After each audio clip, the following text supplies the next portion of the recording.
And good evening, everyone, and welcome to OTF Connects. My name is Susan Watt, and I'll be moderating tonight. And you are very fortunate to be attending right now. We are going to be treated to a presentation which I've had the pleasure of looking over for the last little while, just preparing for this evening. And the title that it was advertised as in the OTF Connects guide was The Reimagined School, Digitally Enhanced Learning, which is wonderful. And it has sort of a subtitle. Garfield's PowerPoint has been titled Renovating Teaching and Learning for the 21st Century, which is a pretty awesome title. And our presenter tonight is Garfield Ginny Newman. Could you give me a green check mark if you have heard Garfield speak either through an OTF Connect or online presentation or live, because he presents in a variety of places. Okay, I see a whole bunch of green check marks. That's good. And here you are back again. So Garfield is a professor at Oise U of T. He's also, I think, a founding member of the Critical Thinking Consortium. He is a speaker, an author. He's had a very busy week. I think he's been in and out of the country and was actually presenting today all day. And we thank all of you for your patience and for getting here tonight, because we did have to make a switch, and we're really glad that we were able to make that happen. So Garfield, we're excited that you're back with us tonight and presenting some ways that we can think about education in the 21st century. So I'm going to move ahead to your first slide, and I'm going to turn off my mic. It looks like you're away right now. I'm assuming that you just forgot to click the away button. And I'm going to turn things over to you, Garfield. Welcome. Thanks. Yes, I did just forget that. Hope everyone can hear me okay. And Susan, the mic's coming through clear? Yes, it is. If you just want to click your away button to show us that you're here. Okay. It's a small detail, but... Just trying to find where that button went to. There we go. Perfect. So, yes, actually, I'm speaking to you from Maryland today. So my apologies for the need to shift. I had forgotten I had a flight from Ottawa to Maryland. It sounds muffled. Let me just try one thing.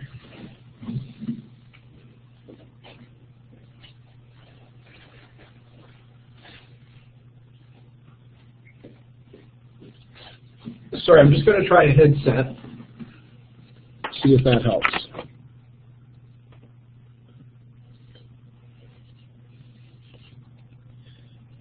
Okay, how's that? Better? Great. Okay, thanks.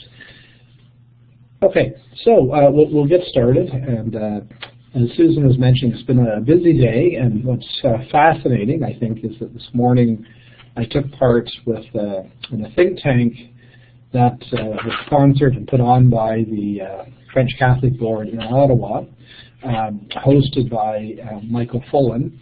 And it was fascinating to have speakers both live and 6 of us online, just talking about what teaching and learning can look like in the future. And as Susan pointed out, I tweaked the title for the actual session, and the intent or the purpose was to stress that in adapting to a digitally enhanced classroom of the future does not require a revolution. We don't need to throw out great things that we've been doing, but we might look at renovations in our practice. What are the tweaks or the smaller things that I can do that will make a difference?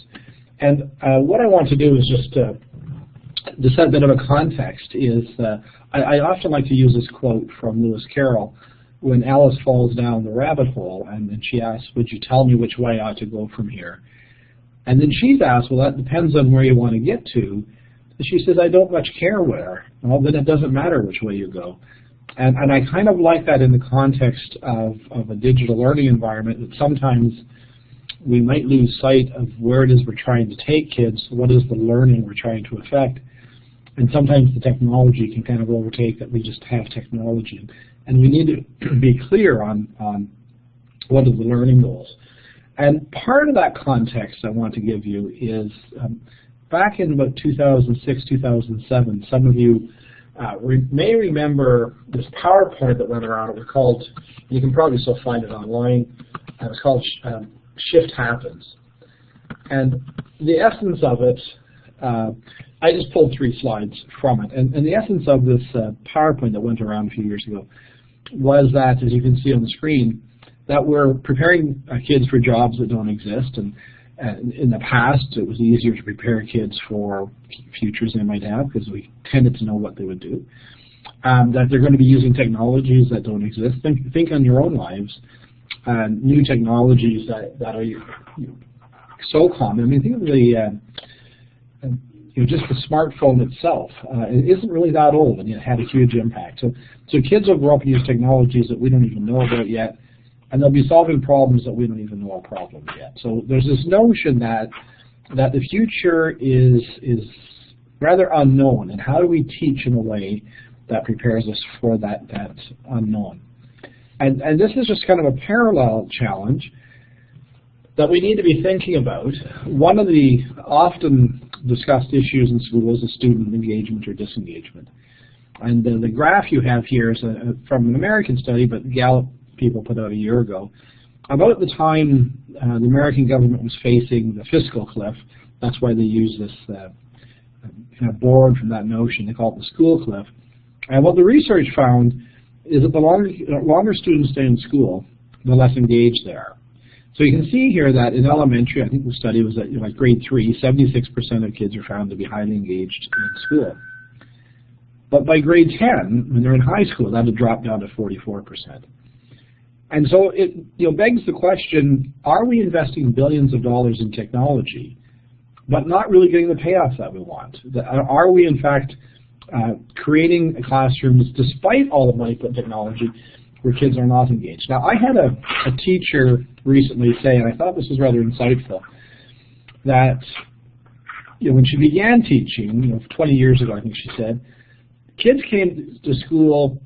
One of the things kids were excited to come to school for was to get access to the kind of technology and the kind of things that they didn't have access to at home. And she said now, kids have more access to technology at home than most schools can afford to give them. So it's an interesting notion that it's increasingly difficult for teachers to use technology as a hook or an engagement. Now I'm just going to pause and see that, okay, so we don't have a question right now. So I want to suggest to you that we need to be thoughtful about where we're going with education in terms of the technology, and I propose here that I think we're at a crossroads. And what I mean by that is kids today can become overwhelmed with information. They can see information is easy to access, but we may accidentally or inadvertently create thoughtless consumers of information. And by that I mean, kids who, well, I found it online, so it must be true. I have access to lots of information. I just don't know how to filter it. I don't know what to do with it when I find it. Or we're going to create children who are thoughtful contributors to knowledge construction, that they create content, share content, but they do it in a thoughtful way. So this is what I want to kind of frame a bit of our conversation on. Now, you will notice earlier, I had this on the front slide, and I want to give you some context, and then I'm going to need a few minutes to take a closer look. About a year and a half ago, I was asked to do a keynote talk for Microsoft. And when I went up on stage, they had a woman hired, armed with her markers, an easel, and a large whiteboard. And as I spoke, she sketched my talk. And this is what she sketched. This was done within 1 hour. By the time I was finished, and I stepped down 1 hour later off the stage, she was finished. And I was quite amazed. I thought, wow, in 1 hour, she made all these decisions, what colors to use, what image, what words to capture what I'm saying, and she did it in an hour. It would take me an hour to draw the brain in the center, let alone be able to capture this. So I was quite impressed. And I'll come back to why in just a moment. I was going to ask, though, if you wouldn't mind just taking a few minutes and seeing how much of it you can read through, get a sense of what I talked about that day. And then when we come back, I'm going to ask you, so I'm going to give you about 5 minutes to take a close look. And when we come back, I'm going to ask each of you to share, if you would, something that resonated or raised a question or was provocative, something that jumped out. And by the way, if it has a question, then we'll pause and I'll try to respond to that. Or maybe it's just I really liked this phrase, this is something interesting to think about. So you can either pose a question or just highlight something that you think is worth noting. So let's just take, I'm going to shut off my mic, and in about 5 minutes. Okay, so first we have a question from Dawn.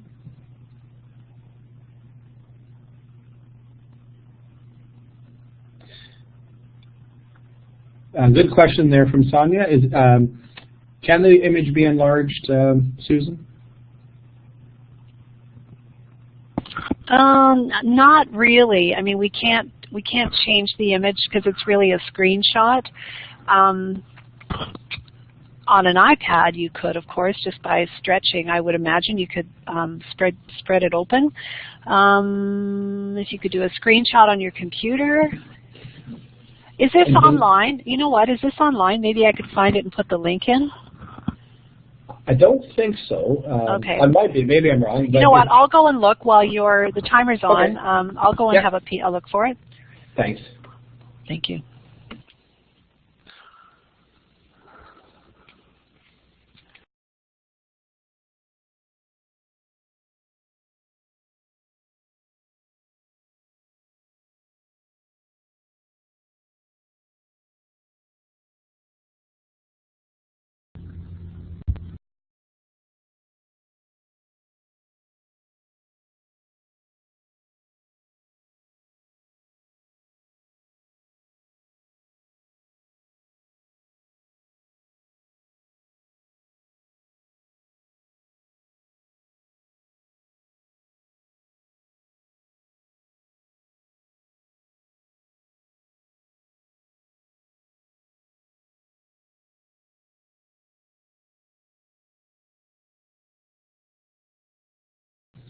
Great. So what I'm hoping people can do now is just, and I apologize for it's difficult to see some parts, but if you wouldn't mind, just are there pieces in there that you found an interesting phrase, something helpful, or a question that you might like to pose? And I'm just going to just start typing that, and then I'll make a couple of comments.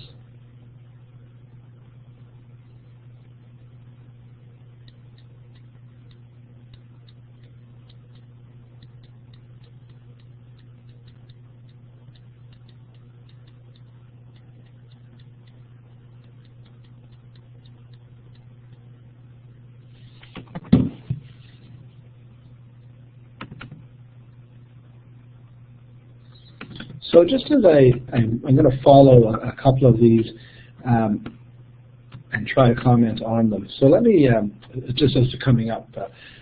So one of the reasons I want you to have a look at this, and it kind of speaks to Brooke's comment that, wishing you could capture notes like this. I was very impressed with the woman and her ability to do this, but I was equally impressed with Microsoft, because this was a technology conference. And they had me there to speak to, and others to speak to the issues of technology and learning in the 21st century. And yet they had brought in this artist armed with markers and a board, and not technology. And I just thought it was an interesting nod to the need to balance the use of digital technology with other mediums and other forms and ways that kids learn, and recognizing that. So, and by the way, I would argue that a student who could take notes like this, there's as much thinking in this as any essay they're going to write. She's organized it, things connect, she's centralized ideas. So I was quite impressed both with her work, but with Microsoft employing someone not to use software necessarily. So as I go through a few others, just quick comments. Our new book on creating thinking classrooms, what's central to it is this phrase, think to learn and learn to think. And what we mean by that is that students, we know from experience and from the research, the best learning happens when students are engaged in thinking about what they're learning, even if it's content recall. So even if I'm in a situation where I prepare kids for some kind of standardized assessment or some kind of content recall test, we know they still will recall information better when they've had to think about it. So engaging kids in thinking to learn. But at the same time, that means that we have to teach them, give them the intellectual tools to learn to think. So it's kind of a two-sided piece is what we meant by that. And a nod to a couple of other people, technology is a curiosity amplifier. I borrowed that phrase from John Seeley Brown. I love that notion that And today, these days when I present, the number of times people are either taking a picture on their phone, looking something up, you make a reference, they're online. It just gives us this access to pursue interesting things. So used well, it can increase students' interest. And the speaker before me, and I'm forgetting his name right now, used the term creatical, which I loved, and I see Lorraine mentioned it, because it just so nicely brings together the interrelation between creativity and critical. I'm just going to pause. I think the hand might have been put up there. Dawn, a comment?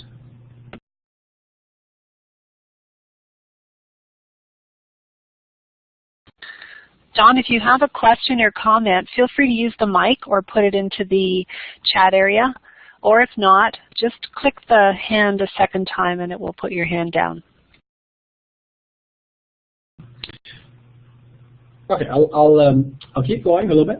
A couple of other pieces that you've noticed that I just want to comment on, and one is this notion of that I was using that often when if inquiry leads us to finding kids' basic literacy is suffering or some basic whatever numeracy, then we get this rush away from inquiry and back to rote, and this whole question about the basics, or kids learning the basics.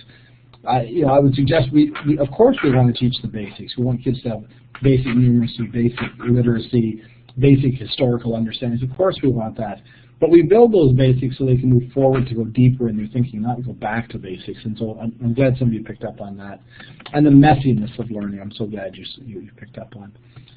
So, yes, and we're going to touch on the pedagogical and technological toolkit. So these are some great, glad you had a look at this. Lots of good comments.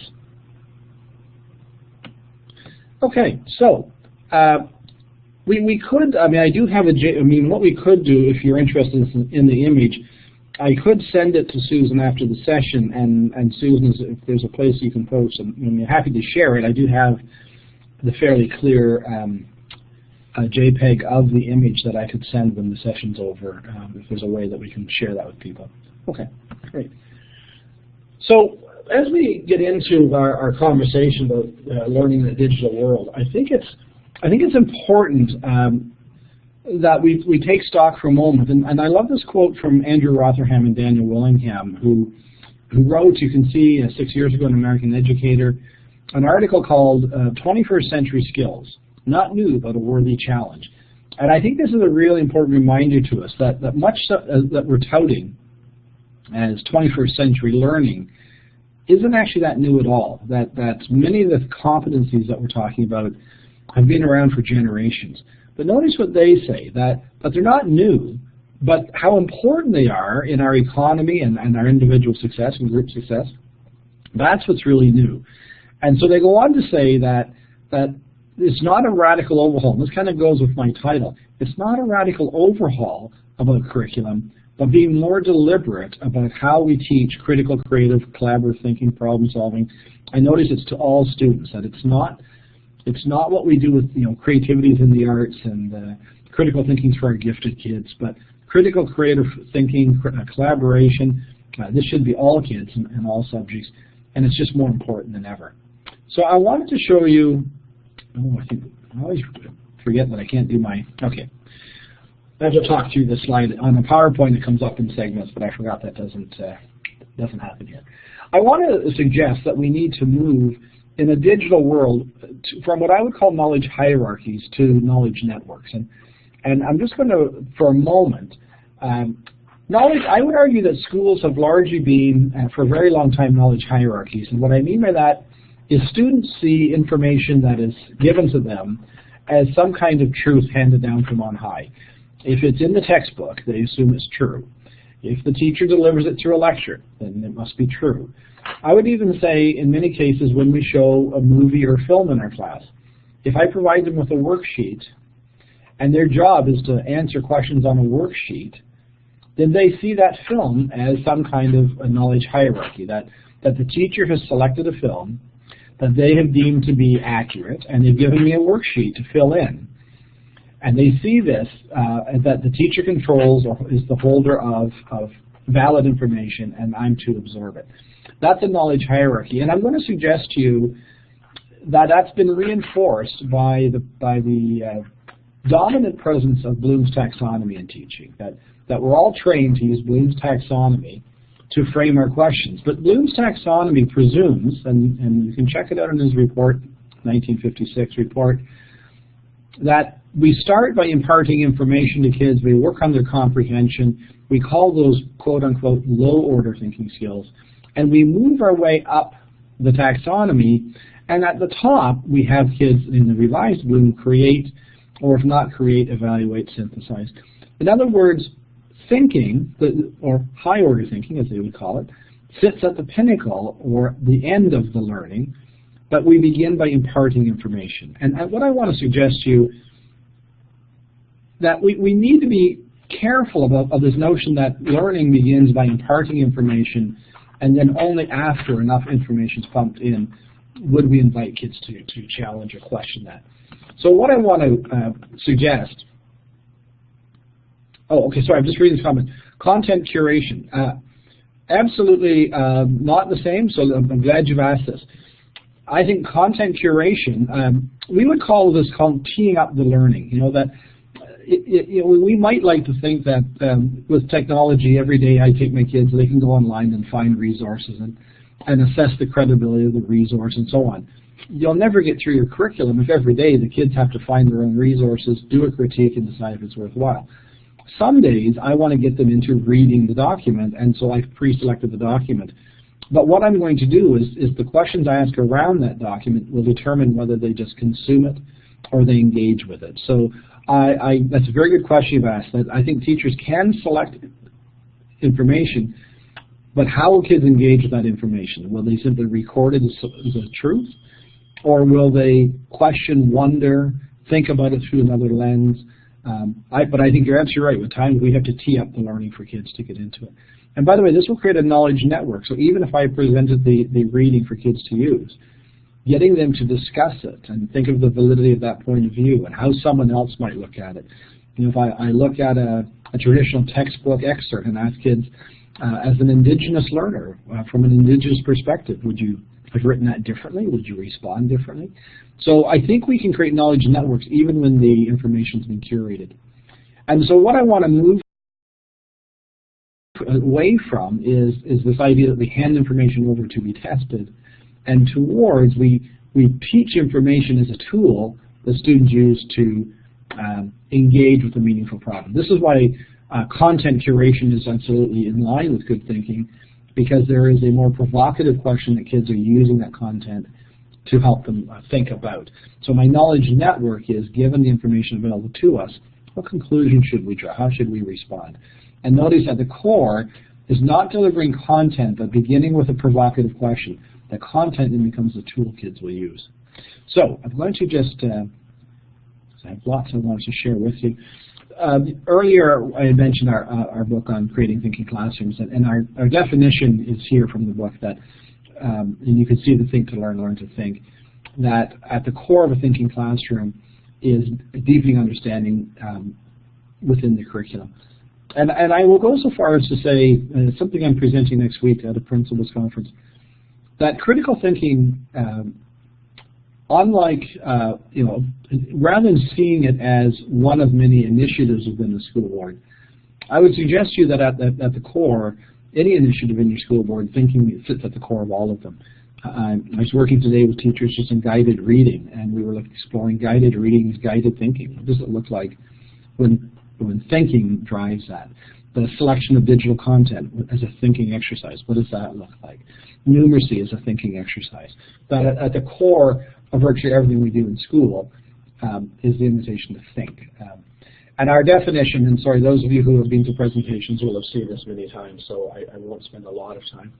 But our definition of critical thinking is working through a problematic situation, or sometimes we'll talk about problematizing the learning, and inviting the children to think about how they should respond to or make reasoned judgments about the issue that we want them to think about.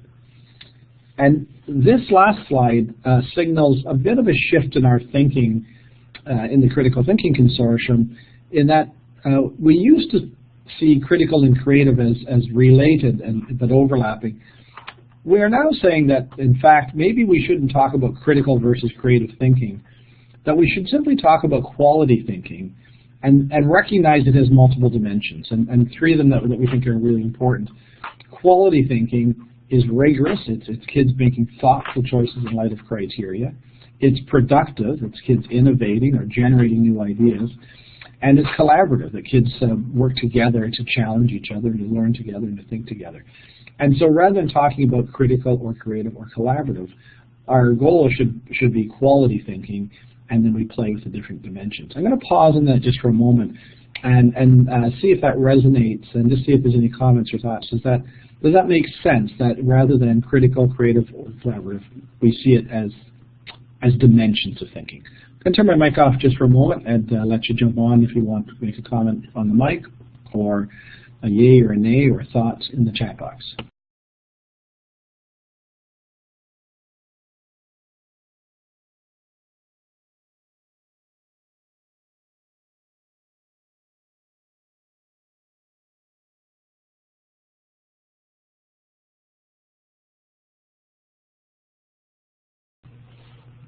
Good, thanks. I'm just following through on the chat room, but I'm trying to keep up with the comments, and some really interesting pieces emerging there. And so let's dig into. So I used as a subheading, and I want to get into the digital part, but what I would call 3 key renovations for 21st century learning. And the way I would frame it is.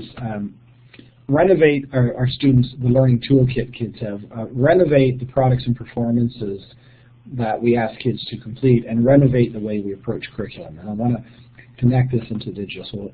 So I'll start here. That in a digital world, what opportunities does this give us to renovate the products and performances? In other words, what can we get kids to do to demonstrate their learning beyond traditional tests and reports and so on?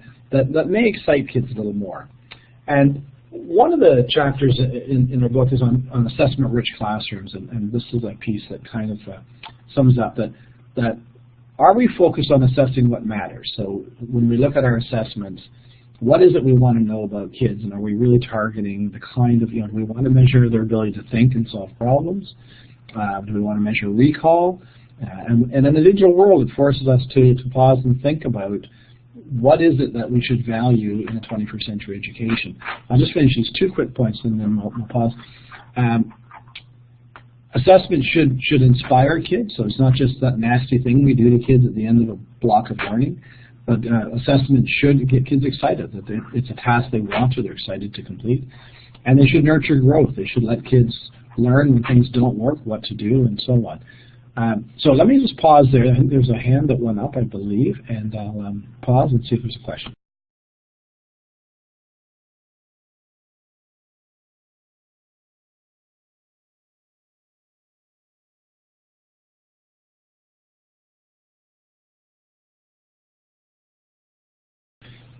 I'm just going to take a moment and comment on collaboration. And I think it's a very good question when we ask about kids who struggle with collaboration, because I think that says to us, so what will I do to nurture a student's ability? We should not just assume that everyone's comfortable and just say, okay, collaborate, but how do we build the structures? So for example, perhaps moving from getting students to talk with one other person and making sure that's working before I move it to 3. Before I ask you to share with the whole class, I make sure kids are comfortable working in small. But also keep in mind, collaborative and cooperative are not the same thing. That collaborative learning is allowing me to share my ideas, explore ideas, but I'm responsible for my own learning at the end of the day. I don't have to agree with you on the answer, but I do have to respect that you will have different views, perhaps. And I think many of us have found that some of the best conversations we've had have been people who don't agree with our point of view, but they've really pushed our thinking. And as a result of the conversation, we've thought more deeply about the issue than we might have had we not had the conversation. Anyway, let's just move on, because I want to get into the digital. But before we do that, this is something I've been playing with lately, and I'm going to describe it to you and then get your reaction. I've been thinking about the degrees of what I would call the degrees of authenticity. and a desire to try to move schools from what I would call fake to real. So let me describe what I mean by fake. So I have here two axes. On my x-axis, I have a continuum that moves from fake to real in terms of the product or performance we ask kids to do. So this fake to real, what is it I'm asking kids to do that will provide me evidence of their learning? I would suggest that writing a unit test for many kids is they see it as fake. It's something that school does to them, but it doesn't happen much outside of school. And then there are more authentic tasks that kids might create models or build things or be involved in something that they see as a real connection to the world. So we move from fake to real products or performances. On the y-axis, my fake to real deals with what's the purpose or audience. So when kids spend a lot of time creating a beautiful model and they bring it in and the teacher marks it, you're at the fake end. I mean, we haven't shared it with others. But when I can get that outside of my class or invite others into my class, that you're performing in a way for people beyond the class, it increases students' engagement and excitement about it. So what I'm doing is playing with these four quadrants. So in fake, teacher assigns a task, the kids complete their worksheet in class, they hand it to the teacher marks it and hands it back. I would say that's fake. As we move over, and I've got a few examples at the bottom there for you to think about. I'll give you an example, the cereal box. Let me just explain this a little bit. Working with a school here in Maryland, and the children were learning about 3D shapes and different 3D prisms. The teacher went to the grocery store, videotaped the cereal aisle, showed the kids, and remember they're learning with 3D shapes, and she asked the children, what do you notice about all cereal boxes? And the kids responded, oh, they're all rectangular prisms. And the teacher then showed them chocolate bars. What do you notice? Well, most of them are rectangular prisms. Except which one? See if you guys in the window quickly, if I asked you which chocolate bar is known for its distinctive shape that stands out from the others in terms of its packaging, what would you say? Look at how quickly Toblerone comes to mind. That's their marketing. By the way, there's a few others. Rolo, certainly the round one. But these are ones that stand out and how quickly we might associate Toblerone with its shape. So the teacher's challenge was to say to the kids, can you do for cereal what Toblerone did for the chocolate bar to get it to stand out? I want you to come up with a different cereal box shape that ships well, so it's efficient to ship, stacks easily on shelves, either in the grocery store or at home, and you can pour easily from it. What 3D prism would you use? And the kids started to test out using nets and so on. They started to play with shapes, test it, build it. Now, I agree, those are a great idea. I think it's a wonderful idea. Now, what if, when the kids are finished, they've got these wonderfully made alternative cereal boxes, they bring them into the class, the teacher marks them and sends them home. I would argue that's a fake real task. So there's an authentic task, it's a performance or product there, but imagine had they changed that instead of just for the teacher. So, for example, what if we brought in a panel of judges and they looked at the best design and the kids had to measure up? Or what if it was sent out for a company for consideration? Is there a way we could have bumped this into the blue zone there? Or a group of kids studying poetry. We're actually doing this tomorrow at the grade 2 class here in Maryland. Imagine instead of just studying poems and analyzing poems, the kids were given the challenge up front, you're going to produce an anthology of the best poems you encounter, both those that you write and those that you read. Every time we read a poem, you have to look back at our criteria for a powerful poem. And if it makes the short list, we set it aside. And eventually, when we're done, we're going to publish a collection of the dozen best poems that we've read and written in our class. And we're going to put that anthology in our library for others to read. Right? So notice if we could bump it up, and I love that consuming to thinking to create. So, by the way, I'm hoping many of you are seeing there's lots of things I think teachers are already doing that we just need to get it out of our class and say, okay, but could I bring in another audience? Could I take this out somewhere? Or sometimes we have the audience, but we have kids still writing, I don't know, an essay or a report. Could I bump that into the reel? So as we do a novel study, instead of writing a summary or a response to each chapter that kids hand in and teachers mark, what if kids blogged their response to each chapter? What if kids had an audience beyond the teacher where they're going to blog their thoughts, and I'll go to the URL. They're still writing, and I'm reading their writing, but so are other people reading their writing. So I've been playing with this notion of, what if we started to think about, oh, I love that. Yeah, exactly. Why write for my teacher when I can publish for the world? So getting kids to move, and I want to make the connection to the digital moment. I'm just posing this for a minute. Getting us to start thinking about how we can create more meaningful tasks in terms of both the audience and the product. Now, I'm going to move on because I'm going to connect back to this in a little bit.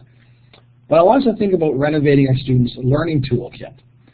And these are some of the things that are typically found in what I would call the learning toolkits of the past. A calculator, pencils, discrete skills, a binder to hold the notes, and in shameless self-promotion, there's a textbook that I wrote, although I'm not promoting because I believe it's going out of print, so can't promote it anyway. But that's a traditional textbook that we would have used. So now I think we have to be thoughtful about what would be in our digital toolkit. How would this toolkit look different? It might be a bring your own device, so many of these things that you see in the bottom three could be in my phone, they could be in my iPad. What's in my digital toolkit? But the parallel question is what's in the student's intellectual toolkit? And I put here on the front, you will see some things we need to be thoughtful about is, do I understand the critical thinking vocabulary? Do I understand, part of my toolkit will be when I'm asked to infer that I understand what an inference is. When I'm asked to critique, I know what that means. That I have access to. So background knowledge isn't that it's my prior knowledge, but I either have prior knowledge or I know how to access the knowledge I need that will help me think about. That I have criteria, know how to assemble criteria that will help me weigh evidence. That you've helped equip me with a variety of thinking strategies that I can draw on. And that we've helped nurture the habits of good learners, of good thinkers, that they show empathy and they're curious and they persevere and they're open-minded. So how do we bring those, and Maureen, you have so nailed, like, do we bridge these toolkits? How do we bring these together so that the digital toolkit isn't just access to lots of information but not know what to do with it? And this is the bridge. So as we start to put the two together, I want to start with this small piece. Thinking about looking at inquiry in the digital world, we need to think about three distinct phases of inquiry. So the first phase is inputs, and when I inquire into, or I'm curious about, I need to find information, and I need to be able to think about the source of information, the relevance, the credibility. But the first phase is inputs. The second phase, okay, I found information. How can I organize it, make connections, see patterns, discuss with others, share, collaborate to make sense of? So I found information. Now I'm working with, exploring, comparing, and collaborating. And now that I've made sense of, what will I do to share my new learning? What will I create, or what will the output look like? Now, I want to, as a aside, tell you, I had a school contact me about 3 years ago, and they said we're becoming an iPad school, and we wondered if you could recommend various apps that we should put. Are there various apps that you would recommend we put on our iPads? And I said to them, I'm afraid I think you're asking the wrong question. There are thousands of apps. I think you need to ask yourself, why are you becoming an iPad school? This goes back to the Lewis Carroll quote. Why are we becoming an iPad school? What is it that you want students to learn, or how do you want them to learn? Once we know that, and by the way, they were an IB school, so I said, I presume your answers around inquiry. So then let's think in terms of, when we set up their iPads around, so the apps were now clustered into 3 folders. So if you're looking for inquiry inputs, open up this folder, and in there were a dozen or so apps the kids would go to and say, oh, this is where I could go to find information about the topic. When I have found information and I want to start to organize it, they clicked on their organizing apps. And those were things like Poplets or Linowit or VoiceThread, or various ways that they could either work with others together or organize on their own. And when they were finished, they said, okay, now I want to create a movie, use some virtual clay, create a comic, and they would go to the outputs and say, now which of these apps are going to be best suited to the output. So just thinking of how do we help kids begin to think more deeply about the use of technology in a less random way, but rather on phases of inquiry? Now I'm going to start bringing these together, and you know, I know my first number of slides have been about just what's good thinking look like, but I think that's going to be so central to when we talk about digitally enhanced learning. We need to always wonder, enhancing what? Sorry, when I see a virtual clay, there's a wonderful free software from the people who brought us. Oh gosh, now I'm trying to remember. There are things on the mind. Let me think about this. Anyway, the software is called 123D Sculpts, and you can put it on your iPad. It's what car designers today don't actually sculpt in real clay when they create a prototype of a car. They now use this software. And I had kindergarten kids working with this on an iPad where they can take an image and modify it and sculpt it in virtual clay. They can paint it, color it, and when it's not working, they can redo it. AutoCAD, sorry, is the company. The company is called Autodesk, and they're the makers of AutoCAD. But they have a variety of also check out 123D Sketch, which is a nice sketching tool that young kids can use. So you can get these, and I believe at least I think that they were free a few years ago. Anyway, they didn't make them free to teachers. Okay, so I want to come back to the SAMR model, and maybe by a show of hands, how many of you are familiar with the SAMR model or have heard it in some way?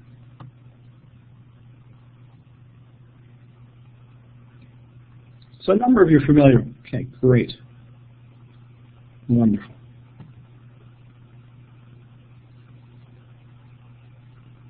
Okay, so I want to, if you're not familiar with it, I've just put it up here on the screen for you. So essentially, it moves us from substitution, where the textbook I showed you earlier, I have PDFs of that book in my computer. So, instead of reading my textbook in a hard copy, I could send you a PDF and you could read it as a PDF. But you're still reading a book, you're turning pages, and essentially you're doing the same thing digitally as you would have otherwise. So that's what we call the substitution level. At the augmentation level, it's still a direct tool, but there's some functional improvement. So perhaps one of the images, when you click on it, it's a little video or something like that. Modification, there's a significant change in terms of what kids are doing. And redefinition, whole new tasks that we couldn't have done without the technology. So we have this shift along the continuum. Now, I'm going to bring two things together, so I'm not, just in case you're wondering why am I jumping from here to here, you're going to see in a moment. When I talked earlier about creating a thinking classroom, these are the four fronts that we work on in creating a thinking classroom, where we want to shape the climate where thinking can thrive and is supported and encouraged. That we want to frame our tasks so that they invite students to make thoughtful decisions and to think through issues. We want to build their capacity. I talked about these in the intellectual toolkit, that if I expect students to engage with challenging or interesting tasks, these are the 5 intellectual tools they will need to have at their disposals in order to respond to it. And finally, rather than just giving feedback to what we want to do, is provide guidance that would help inform or deepen their thinking. So the diagram you saw earlier, I have a different version of it. I have it also connected to technology. And in this one, and I want you to think a little bit about this, I've put SAMR up the side, and I've put thinking across the bottom. So I just described SAMR for you. Let me just describe the bottom. That there'd be little thinking in a thinking classroom where there's largely a content focus. And what I mean by this is there's infrequent invitations for kids to have to apply or think through or solve problems. It's mostly teacher delivery of information, and there's little intellectual tool development. There's little focus on kids learning how to think and how to solve problems. I put Bloom's taxonomy there, a little bit tongue-in-cheek, but Bloom's taxonomy still has us start at the bottom by imparting information and then working towards. And so as a result, we have occasional invitations to think. We have periods of transfer of information followed by an invitation to think. And there's some intellectual tool development, but not always. Or we can take an inquiry approach where many days we invite kids with a new question of some kind to think about, and we put a fair bit of focus on the intellectual tools they'll need to solve that. And my ultimate goal for me is what I would call embedded and sustained inquiry. And what I mean by that is each day is not a new inquiry, but it's an ongoing inquiry into a rich question that will take time. And that there's high focus on the intellectual tools kids need to engage with that rich, deep question. So we want to move from largely transmissive focus on content to embedded, sustained inquiry with a big focus on teaching kids how to think. Now, I want to, sorry, just lost myself there for a moment. So I'm labeling these 4 areas. What I would call a traditional classroom on the bottom left in the yellow. A digitally infused learning would be the pink, but by the way, digitally infused does not necessarily mean it's enriched thinking. I could have a C3 class with lots of critical, creative, and collaborative learning going on, but limited use of technology. Or what I would see is I'm calling transformational learning, where technology is engaging me in critical, creative, and collaborative learning in a digitally rich way and allowing me to do things I could never have done before. So I'm trying to bring together here, I'm suggesting that if we look to teach at the intersection of effective use of technology, deep understanding of content, and effective pedagogy, that's where the power is really going to reside. Sorry, I'm just going to back up. I want to give you a couple of examples. Where would you put, and some of your schools may have been involved in this, when Chris Hadfield spoke to students from outer space, I mean, that was pretty cool. I mean, kids from across Canada have an astronaut who's in outer space talking to them. On the SAMR model, where would you put that? If I could just get a few of you to throw a note in the chat window, from substitution, augmentation, modification, all the way to redefinition. Having an astronaut speak to students across Canada from outer space, where do we put that?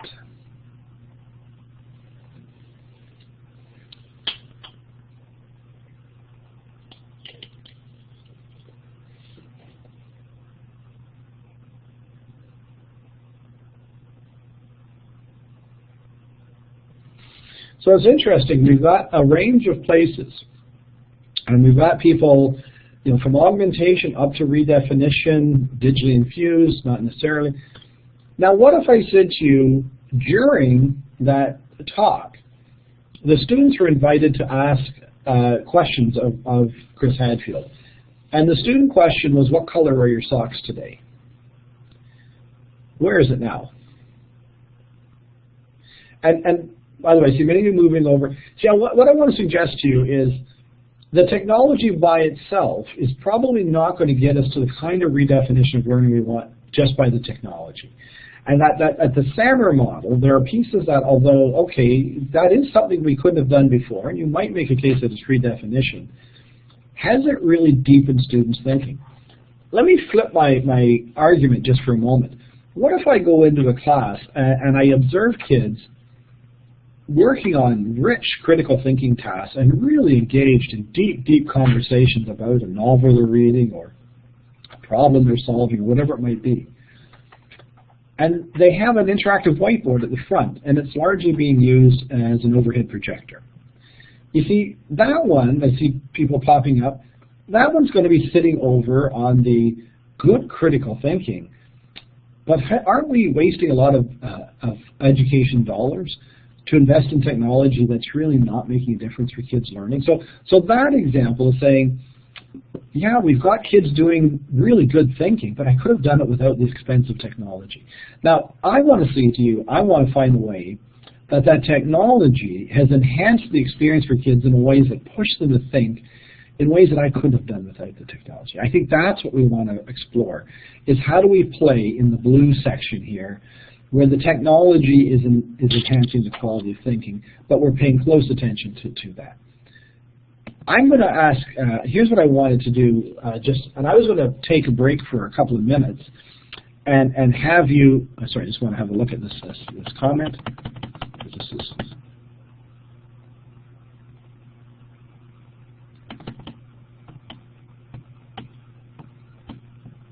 Yeah, great.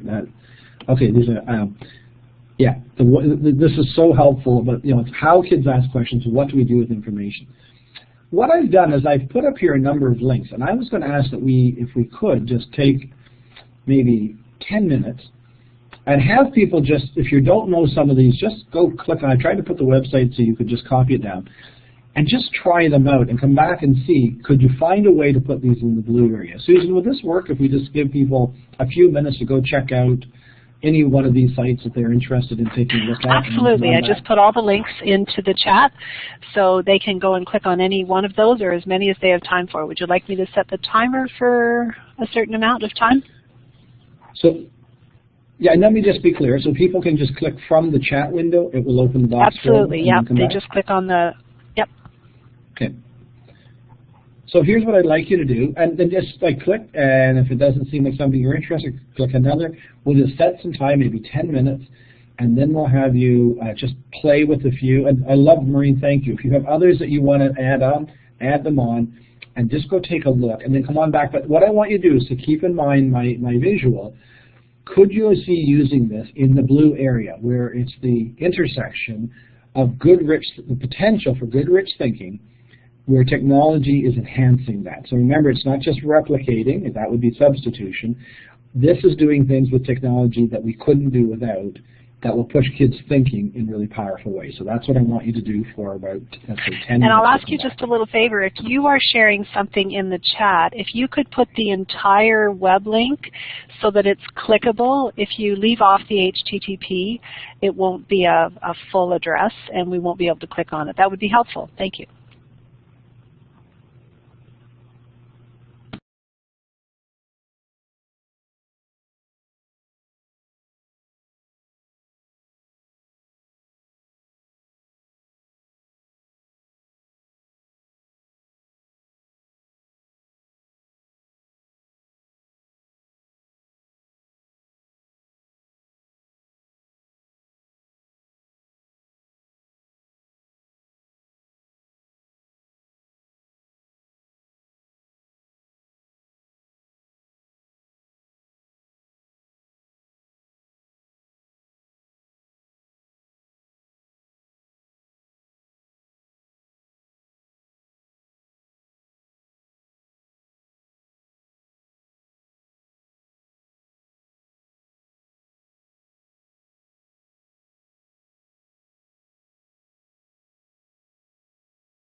Okay, so first of all, thanks so much for all the rich chat going on and the addition of ways to organize. That's just wonderful. Can I also ask if any of you would jump on the mic or drop us a note if you had a chance to check out any of the ones here. What did you see as some potential to use to create? And so I remember I had two visuals I'd like us to try to keep in mind.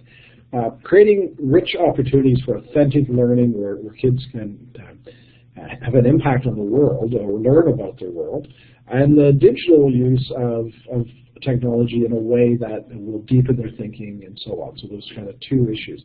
Which of the sites did you ever look at that you found interesting that you would think worthy to share with colleagues?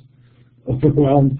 The nice thing about that, by the way, Vera, just to say, this will be available to you tomorrow, and at your leisure, just go in and poke around. And I do want to draw your attention to a couple, but I'll ask. So I saw that someone said worldviews. Many of you are you familiar with worldviews before this evening? Anyone involved with worldviews already? And if so, could you tell us a little bit about your involvement?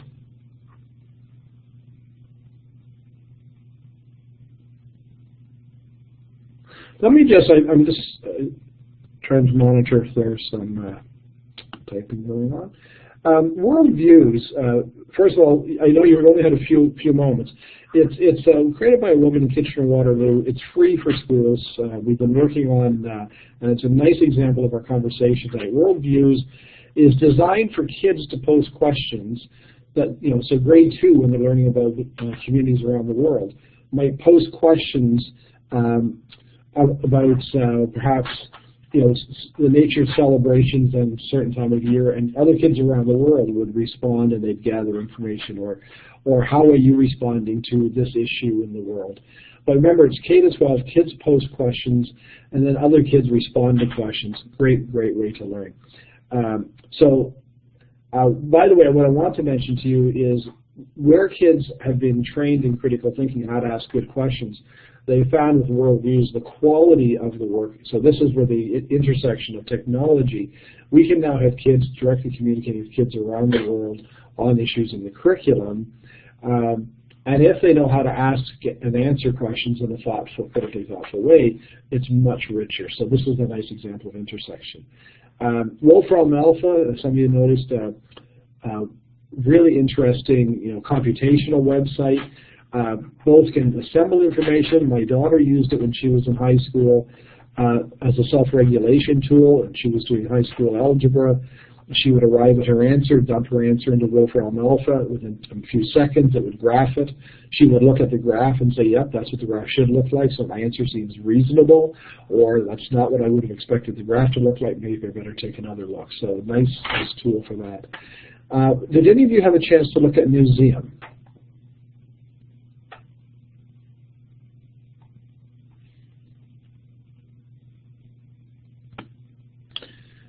Museum, if you haven't had a chance, when you do, okay, let me explain that a little bit. I tried to put the front pages. I have that app on my phone. Museum has an agreement with 882 newspapers around the world to post their front page of their newspaper every day. And it's just the front page as it would appear in that country. So if I've asked kids, where would you like to go in the world to see what's happening? They can go to one of 882 newspapers. From a media literacy lens, what image did they choose? How did they frame their title? If you have students who have family from other countries, they might be able to translate because it will be in the native language. It's not translated, it's simply the front page. To be able to compare, Donald Trump wins the Republican nomination. How are people responding in Washington, in London, in Vancouver, right? Love that you'd see that. The point of view from different countries and freedom, absolutely. What are people saying around the world? So it's every morning you can just pull it up. Where would you like to go in the world today? And let's see what's happening in the news. So really kind of cool. Gapminder, fascinating if certainly in the high school level, if kids look at stats, but kind of living stats as they shift over time. And if you want to have some fun, you've got to check out the history teachers, the YouTube. They have about 57 videos where they've taken pop culture songs and married them to historical events. So the Black Death done to Gwen Stefani's Hollaback Girl, or Mummification done to Green Day's Good Riddance. I hope you have the time of your life. And they're quite funny, and get kids to then think about how well have the kids, sorry, I'm reading the things, getting kids to look at it and think about how effectively the song has captured the period and so on. So anyway, there's I must finish with Kiva. if somebody had a chance to look at Kiva, let me just explain why I put that there, because it pulls it all together in my view. Kiva is a micro-lending site, and you can make loans to people around the world who are looking to buy cloth to make goods to sell at their local market, for example, in increments of $25. So you go on to ekiva.org, and you would look at all the profiles, and people tell their story. And so grade 2s could be looking at, where they're learning about life in another country. They pick someone in that country who we can make a difference in their life by lending money. Note it's a loan. 98.7% of Kiva's loans are repaid. So the kids might, in their visual arts class, create crafts or handicrafts that they can sell to raise money for Kiva.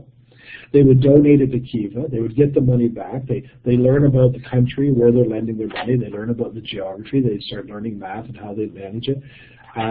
Really fascinating way. By the way, when that money comes back, next year in your Kiva account, you have the 500 raised this year or whatever. The next year, you add another 300, and it grows, and kids just start going, around the world making a difference in people's lives. It's authentic learning, making a real difference in a real person's life. It's not just, imagine you could help this person. You're really helping. So, check it out. I think it's a fascinating. So, lots of good ideas emerging here. Sorry, that's just my list.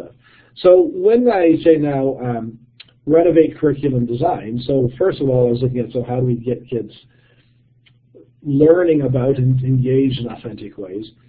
I'm going to start with, absolutely, the authentic elements. So social justice isn't just a topic we talk about in our class. It becomes a way that kids actually engage. So terrific. Can I just ask how many of you have played any of these games? Has anyone played all of these games?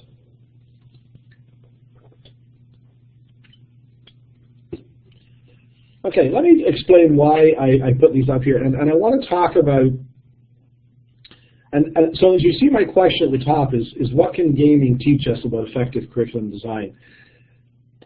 And this is not to say that we all should use gaming, but what has intrigued me is what gamers have figured out about learning and what engages people, that they've been so successful. And just as an example, Angry Birds at its height was being played 200 million hours. I want you to think about that. 200 million hours a year around the world. That's a lot of time, 200 million hours of people launching birds at these pigs. Okay, so when you think about that, why? What is it that has people investing that kind of time? By the way, that translates to the equivalent of 16, I think it's 16 years being played every day. That's a lot of time, right? So I want you to think about this. And when I was thinking about this, I was doing, a couple of years ago, I was doing a keynote talk in Madrid, Spain. And the speaker before me was speaking on the issue of sustained attention and student motivation. And some of you may have seen me use this slide before, but I'll just touch on it briefly. That she was looking at how do we get sustained attention in students, how do we motivate student learning? And she started talking about that motivation to learn and sustained attention connects to the pleasure center of our brain. So this evening, you gave up time, and we'll listen and engage this evening if you find what I'm saying relevant, useful in some way, interesting perhaps. But if you found there's nothing of value, it's not really relevant to me, I'm not very that interested in the topic, you wouldn't have signed up or you wouldn't stick around for very long. So what we know is that the pleasure center of the brain is activated. I want to know more, I'm excited, I'm intrigued, and so on. And dopamine is the neurotransmitter that gives us that sense of satisfaction, that feel-good neurotransmitter. And one of the major sources of dopamine that she pointed out was being successful at achieving a challenge. So you need to think about this from an inquiry lens. Being successful, giving me a challenge, and then I succeed at it, I get that rush, and I want to do it more. Those of you who have played 4 pictures and a word will know 4 pictures and a word will start fairly easily, and you will say, okay, I've got this, I'm rolling along, and then it'll get more and more difficult, and at some point you may even get stuck. You work on it, you think about it, you solve it. The next one is often easy again because it draws me back in. Okay, I'm being successful.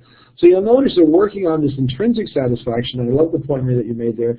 Rather than external, it's the success that I'm having in being challenged that excites me.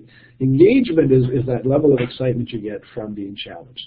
And the research is showing us that you have to be successful a minimum of 20% of the time to get the dopamine boost that is going to have you wanting to keep going. By the way, if your task is too easy, I'm not challenged, I don't get that rush. If your task is too difficult and I have no success, I don't get that rush. So it's finding that sweet spot where I challenge kids in a way that's manageable for them, but still challenge them. So now I want to connect to that by saying, so what if we made thinking, as you can see here, the foundation, not the pinnacle of learning? And what I mean by that is, instead of me imparting, because notice if I impart content to you, and then after you've absorbed enough content, I give you your task, then I'm not doing the sustained attention. I haven't given you a reason to pay attention. I haven't given you a reason that the learning has meaning to you. That comes later. It is such a common thing, I find, that we want to front-end load information and then give kids a task, and we miss this opportunity for intrinsic motivation. So what if, so this is what I want you to think about, what if learning, instead of going the other way, what if learning flowed from engagement with an authentic challenge, rather than the challenge being proof that learning has happened? So imagine if we take the Kiva as an example that I just talked about. And what if we showed the very first day, here's someone that we think is very worthy of giving a loan to help them out. Let's learn a little bit more about where they live and so on.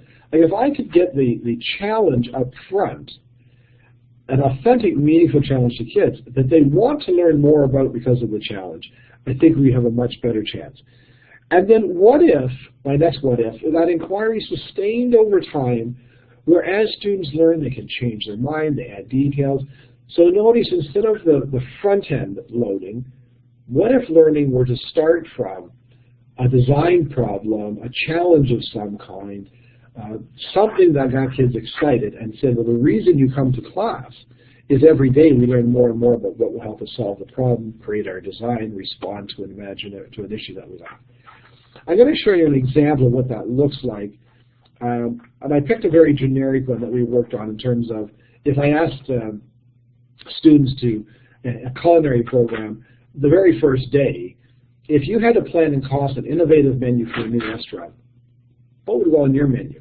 By the way, you'll notice that first, the second box, that would be my question the very first day of my course, or the second day.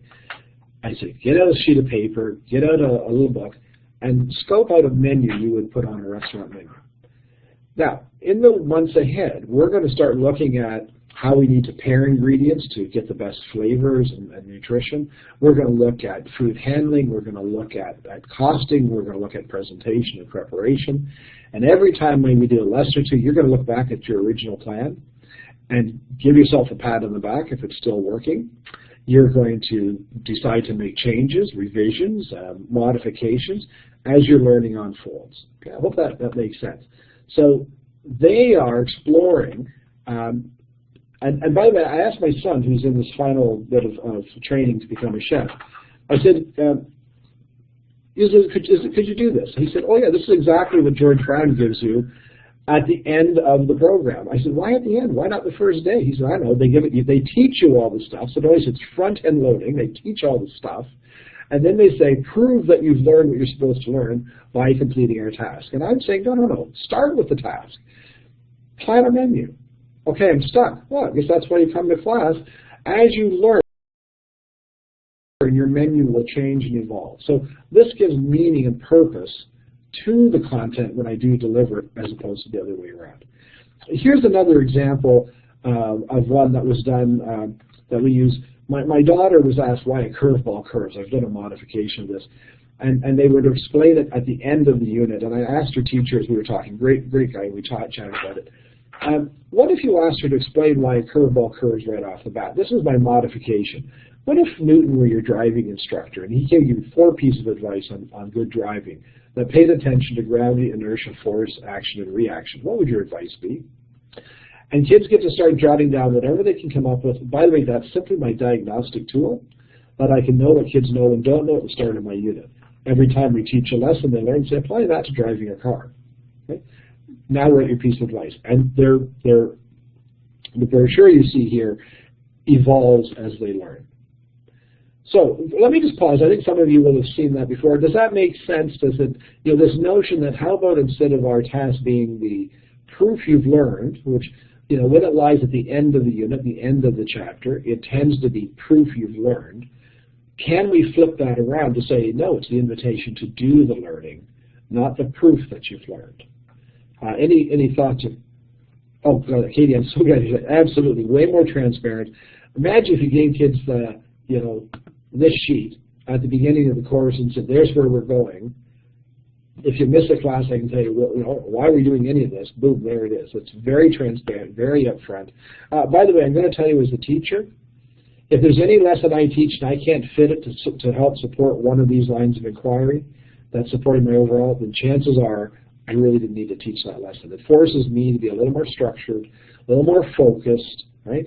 And lets kids understand why they're learning. By the way, I should have pointed out each of the lines of inquiry yield an accessible piece of evidence. So I've got the E of L stands for evidence of learning.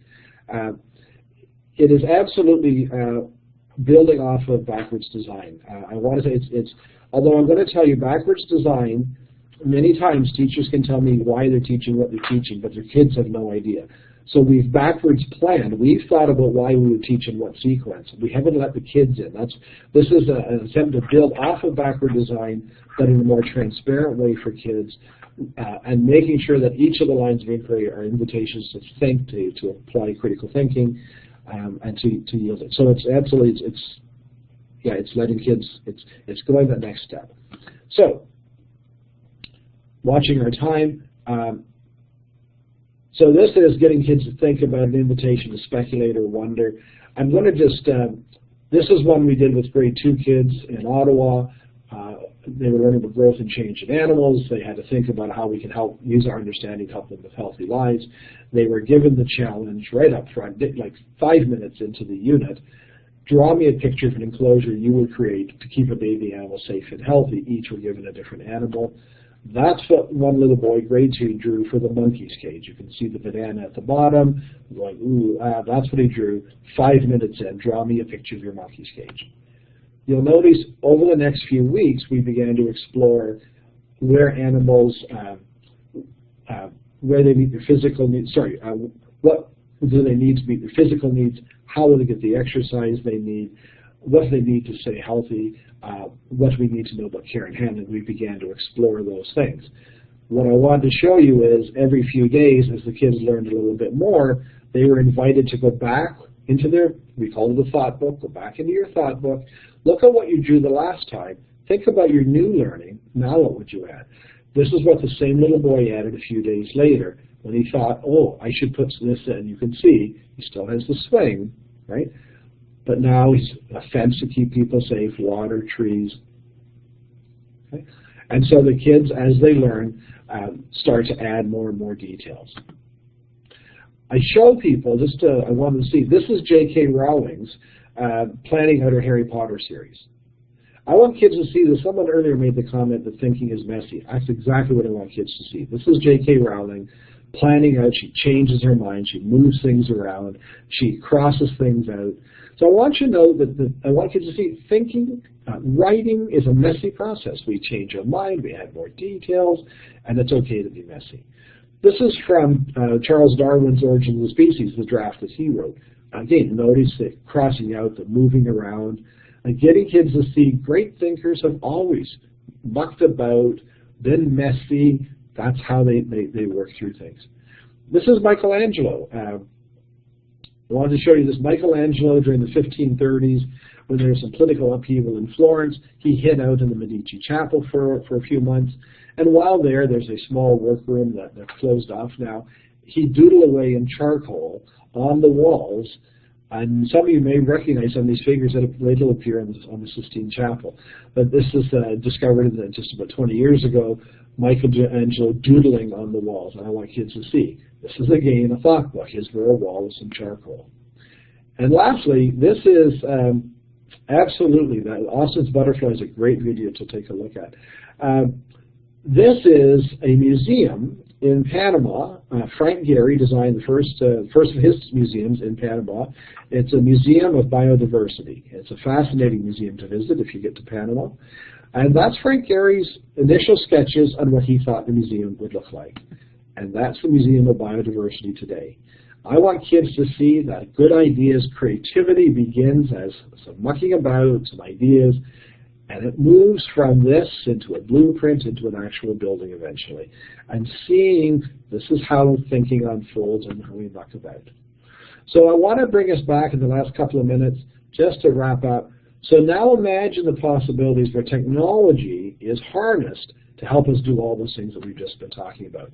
And some of the pieces we've talked about earlier, and some of the pieces I've got up here, that we use technology to amplify curiosity, to cultivate global mindedness, to give kids access to more perspectives, to support innovation, to increase authentic learning. These are all ways we can do this. So, and then we marry that back to, so how will we build background knowledge? How do we build those intellectual tools in conjunction with those ideas that we just talked about? How can we use Google, Bing, tablets, OneNote, cloud computing, all kinds of pieces that can be used to help kids build both the intellectual tools. And I want to finish, we have one short video, people have a few minutes. We have one short video I want to show you after this. These are 8 criteria that I suggest for us to think about when you're using technology. Am I actually digitally enhancing the learning, or am I simply using technology for the sake of technology? The 8 criteria I would invite you to think about. Does it empower more self-regulation? That kids can go back and say, okay, this is working, not working, my answer makes sense, it doesn't make sense. Does it let kids increasingly be the first line of assessment? When I say fosters efficient delivery of lessons, if there's greater efficiency, I don't have to queue up my film or my video piece, that on the touch of a board I can launch a website, a song, a movie clip, and so on, then I have more instructional time, more learning time. That's a good use of technology. Increasing authentic opportunity we talked about earlier, finding ways to bring more people in that we couldn't have used before, more sources. Enhancing creativity, allowing kids to muck about, hit the reset button, try again, to be able to do things, innovations, take risks that I see mentioned here. Increase collaboration where kids around the world can put their heads together, kick around ideas. Increase the perspectives beyond what was in a textbook or what was physically in my classroom to a world of information. Promote rigorous engagement where kids are able to think deeply about the information, and provide opportunities for differentiation. So those are things that I think we want to look at. How is technology doing this? So what we're going to do is the final piece is show you a video and just ask you as a final thought, watch this, I think it's about 2 minutes. How digitally enhanced is this classroom? I've got the criteria there. We've been talking about authentic learning, all the pieces tonight. We're going to watch the video and they'll give you some final thoughts on this. So Susan, I'll let you give them the directions on that. Yeah, the link is right in the chat. So if you click on that, it will open up the YouTube video, and as Garfield said, it's less than 2 minutes. And then come on back and we'll talk about it.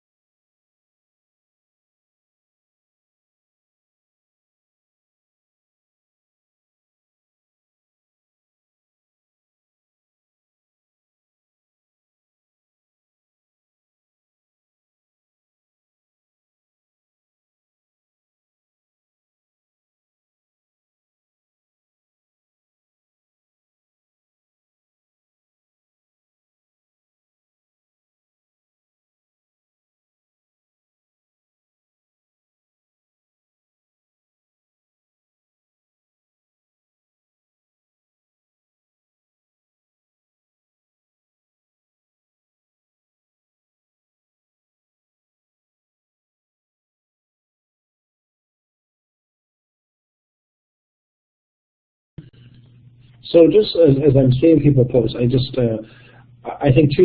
2 things happening. One is you're absolutely right. It's a very slick ad for Intel. It's a dream classroom in terms of class size, in terms of availability of technology, and all those kind of things. Absolutely. But what I really want you to think about is it what we should aspire to? So when you watch that, and somebody said, well, I don't have that in my room. And I would say, yeah, that's quite an unusual class. Should we aspire? Is that what we want? I mean, if so, you'd be telling me that the digital technology was being used really well. It was being used in ways that's transforming learning for kids. Deep thinking's going on. If we had that access, it's what we should aspire to. Or lots of glitz, lots of glamour, not a lot of thinking. You know, it's a misuse of technology. And from what I'm seeing is many of you, I think, are saying, no, I think that was pretty effective use of technology. I wish we all had access to it. Is it what we aspire to? And may I see a lot of, yeah, I agree, lots of thinking. Okay. If you're wondering about how much is directed by experts as opposed to letting students problem solve and muck through and try to figure out, good. Okay. Now I'm watching our time. I don't want to take this too long over. I did want to finish with that and have us thinking about, whenever we watch a video like that we're not simply drawn in by the slick advertising, but ask ourselves, is that the classroom I want to aspire to? Or, is it pretty good? Maybe it's a 3.5 or 4, but I see, more mucking about, and, could there be more teaching of the intellectual tools? I'd like to see more of that, and so on. But I just want to leave you with that to say, by the way, that 3D printer a couple of years ago, $20,000. Now schools are buying them no problem. So a lot of stuff in that video might look pretty far-fetched, but perhaps in 5 years it's not. And the question we need to ask ourselves, when that technology does arrive in our classrooms, what are we going to do with it? Are we going to use it in a way that enriches and enhances student thinking and learning, or are we going to misuse it and miss the opportunity to create the kind of classroom we want? So I'm going back to my opening slide of once we fall down the rabbit hole, do we know what way we want to go? And in some ways, we're falling down the rabbit hole. We've got this technology. Where are we going with it? What do we want to do with it? And are we making sure we're doing the right things with it? I'm going to leave that thought with you and stop at that point. I hope you got bits and pieces. There's so much we can do with technology, and thanks to everyone for all the contributions you made to this. So we'll stop it there. Well, I'll turn it back to Susan. I think she probably has a last comment. Thank you so much. I'm going to start by thanking all of you that have been participating. We had a great group tonight, and you've been very active in the chat, not just responding and questioning Garfield, but one another. So wonderful. Thank you so much for that. And Garfield, once again, what a rich session. There's no way that anyone could attend one of these and not go back to their schools or wherever they're involved in education and start looking around and really questioning and challenging and looking for opportunities to bring some new ideas to their educational settings. So thank you so much for that once again. For participants, on this slide and also in the chat, the two links on this slide are actually active, so you can click right on them and it will take you to, the first one is the feedback survey that OTF requests of you at the end of each session. They're very important. They help to drive planning for OTF. That's starting for next year already. It also drives funding. So if you could please do that, that would be awesome. If you do, for the first 48 hours, when you complete that survey, you will receive a link, I think it is, to a certificate. And I know that there are some teachers, particularly some of our younger teachers, who are trying to build up a portfolio, and having a certificate is a valuable thing. So that, you'll get a message about that. Also coming up, we have OTF sessions. We have some amazing sessions coming up. They've added a whole slew of new math sessions, and I've been moderating some of them. They are incredible. So please do look at the OTF calendar. The link, again, was in the chat, and it was on the previous slide, and there's some amazing stuff coming up. And I have one further thing that I'd like to mention, and that is that as of about a month ago, there is funding now for subsidies for anyone who takes math and technology AQs or ABQs, up to $450. And this is for sessions right now. and into the spring term. So the link is in the chat, and you're certainly welcome to take a look at those. So I'm going to say thank you once again for coming. It's been a great session. I'm going to stop the recording now, and then we'll say goodnight.